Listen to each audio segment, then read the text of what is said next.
you so much. I believe Pakistan, since I've been working for last 30 years, I've always seen instability, problems, issues. Yeah, like I said, it's our It's, normal. it's become a normal part of life and normal part of business. Yeah. It's not that something that concerns us.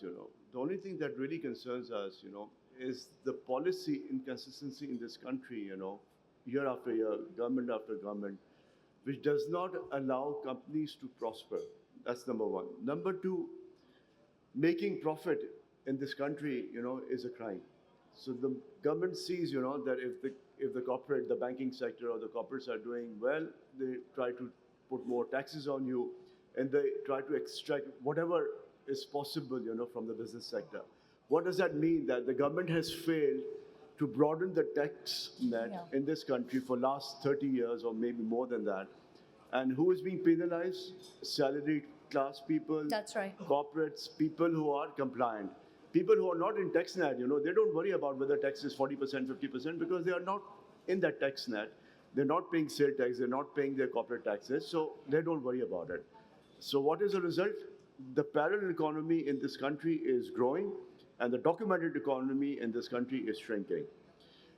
It impacts the manufacturing because people then try to use areas, which is not legitimate in terms of misdeclaration, under-invoicing, smuggling, all flourishes,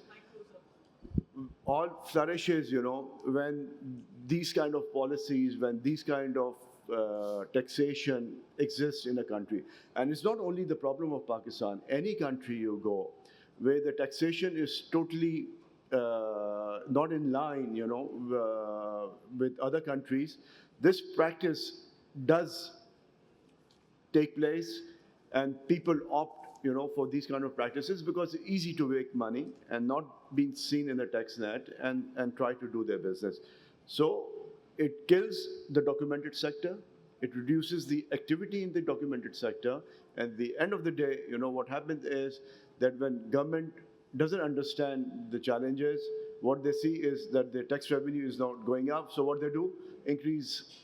Impose super tax, do this, do that. So it basically burdening the business with more taxation. That's number one. Number two is the government inefficiency. There's no plan, in Islamabad. When you go to Islamabad, there's no long-term plan, there's no vision, everything is managed day to day. When there was a power shortage in 2013, the incumbent government, which came in power, thought that they need to put a lot of power plants. So they went left, right, center without even thinking about it, that all that power that they are trying to set up in this country, whether A is going to be utilized, number two, who's going to fund it, where are the dollars coming to import all those expensive fuels, to run those power plants. So what happens that when the economy doesn't grow, all that surplus capacity payment has to be made because these are government contractual agreements. What happens? The pressure comes from IMF that you need to manage your circular debt, do whatever you have to, but you cannot afford to have circular debt. So what happens? Governments easily pass on the tariff to the consumers, industries, and at the end of the day, when it becomes expensive, people try to use less, so the power consumption comes down. And what happens again, for manufacturing sector, it becomes uncompetitive.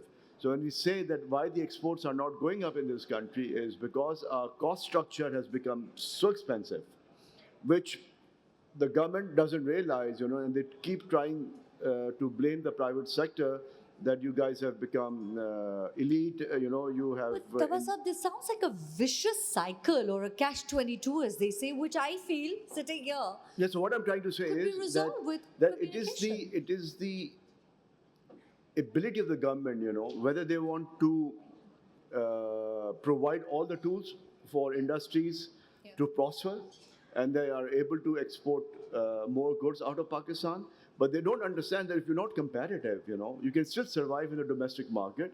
But when you export, you have to compete with 20 countries, around the world. And in your region, go to India, Bangladesh, China, Vietnam, look at the cost of structure.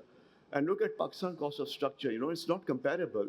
And then blaming people, that the exports are not going up, is not a right thing. Yes, I agree that culturally, Pakistani companies tend to shy away from exports. And the reason they shy away from export is that export is not an easy thing to do. No. You have to go, you have to travel, you have to sit with customers, you have to give them the prices which they want us to sell, and then they will be able to generate export. Export is not like a domestic market where you appoint distributors, you give incentives and you try to sell your produce, whatever you produce, and sell in domestic market. Playing field Export gets much export bigger. needs level playing field. Export Yeah. needs consistent policy, Yeah.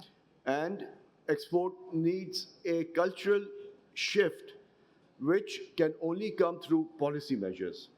And when I say cultural blockade, that companies doesn't want to export.